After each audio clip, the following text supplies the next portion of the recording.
close with Lawrence, Show and Tell welcomes the demon Etrigan. Yay! If you guys don't know who the demon is or who Etrigan is, neither do I. Now, why did I buy this? Well, he looks so cool. He looks awesome, I think. I bought this, by the way, from Joey of Joe's Collectibles. He also has a channel, Joe's Collectibles. And I got it at a good price. And just look at that. Okay, it says, of course, the demon by my favorite McFARLANE toys.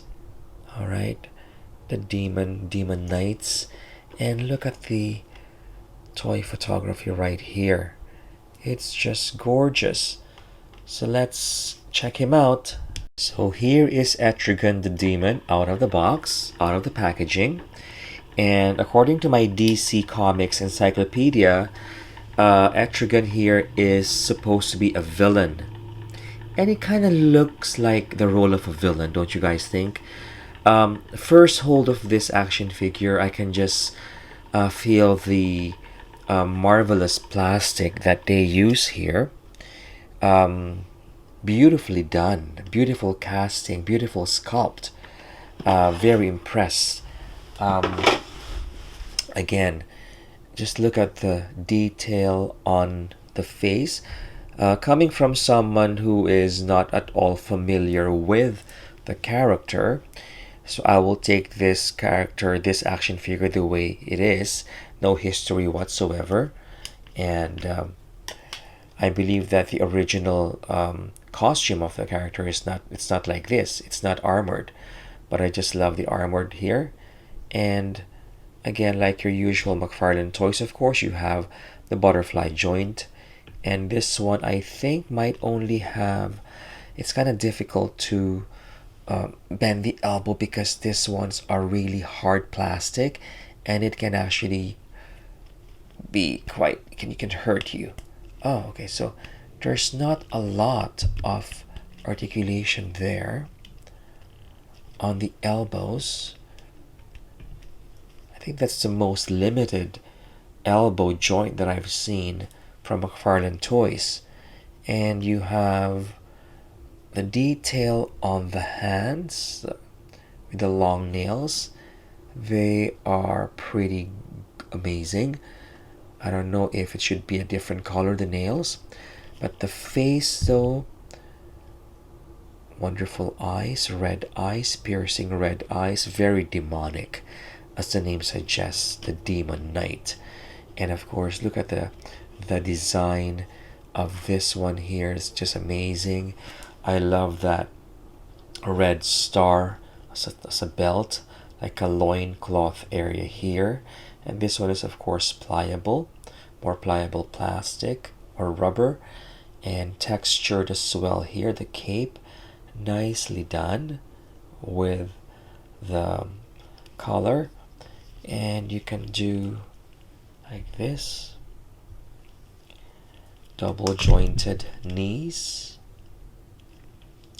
He doesn't have shoes, so he's actually barefoot, so you can see his feet with his long toenails. And you have the toe articulation, and of course it's ball jointed as well here.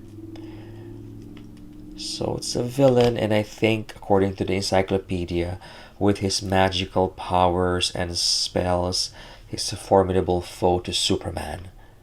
Alright, beautiful. Just love the texture of the scales here. Yes, of course, I almost forgot the not so much articulation here on the torso. I think it's because of the design of that. Yeah, you can do it like this. So you just have to force it, and then the head, you can go to rotate it around 360. Not so much on the angle there, not so much on up and down, but just a little bit. So articulation wise, it's not as articulated as other McFarlane Toys action figure. Oh, there's also a loincloth here his behind, but a very well put together. He actually holds pretty nice, this action figure here. And he comes with a sword, like a scimitar sword. Look at this.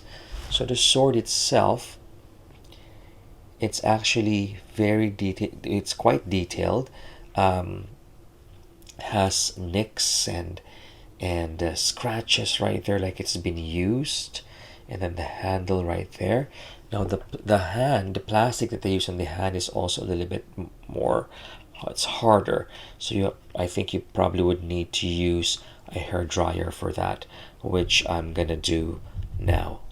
And here's Etrigan the Demon holding his sword, or his kind of like scimitar sword like here.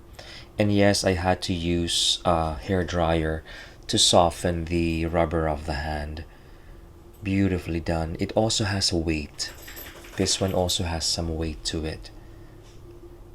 He's actually photogenic. If I can use that word, photogenic. Very nice, very nicely done. Let's compare the size to another villain. So here's the demon with Devastator and Gorilla Grodd. They actually film pretty well. They look really nice together here. They all look so badass, wanting to kill DC superheroes. You know what I mean? Wonderful. Just love it. Love that. Great. And here he is with, of course, the DC Trinity: Superman, Batman, and Wonder Woman. Wonderful. So in the beginning of this episode, I said I don't know anything about this character, which is true. But having seen the action figure, open the box, inspect the action figure and everything, and I'm just loving it. I'm just loving this action figure, loving the character. Not so much the character as in what the demon is all about, but just how it actually looks. And like the DC world is so deep, especially for me who don't read comics. And then just looking at that encyclopedia, there were actually like hundreds of DC characters, both popular and not so popular. Such a deep roster of characters, and I'm sure that Todd McFarlane or McFarlane Toys will be hopefully diving into that roster of characters in the future. And so, friends, my episode ends here. I hope you enjoy this action figure as much as I enjoyed reviewing Etrigan here. And like what I usually say, please be kind to yourself, please be kind to other people. Love your toys, love your collection, no matter what they are. And until the next time, keep us a habit, make us a habit. Goodbye.